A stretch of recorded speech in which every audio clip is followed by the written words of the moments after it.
վարշապատի ընտրությունից առաջ ինքը ուզում է ասի, որ ում ընտրեք, միևնույն է իմ ուզածը կլինի, բայց ես առիթից օգտվելով ուզում եմ ասել, ես նաև այդ նպատակով է դա անում, այստեղ պետք է վարշապատին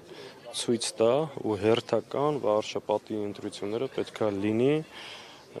ԿՊ-ին վռնդելու քայլերից մեկը եւ կարծում եմ իր այս քայլերը բերելու է ավելի շատ հակազդեցության մարդկանց կողմից։ Այդ վախի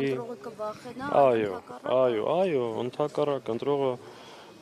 վրեժ լուծելու համար պետք է գնա ու սրանց իշխանազրկի։ Հենց ժողովուրդը ընտրում է մի բան, որ իր սրտով չի, այդ կլինի Բրյուսովի ռեկտոր, մի հատ մանկապարտեզի տնօրեն, մեծ ու փոքր համայնքի ղեկավար, ինքը անմիջապես կապ չունի այդ ժողովրդի ընտրությունա, թե ոչ դրան դեմ է գնում ու այս ժողովրդավարության մասին իր պատկերացումներն են։ Ոնց որ մնացած բոլոր ուղղություններով, ստեղ էլ ինքը կեղծ է, ֆեյք է եւ պարզապես մի հատ խուժան հանցագործ թիմ,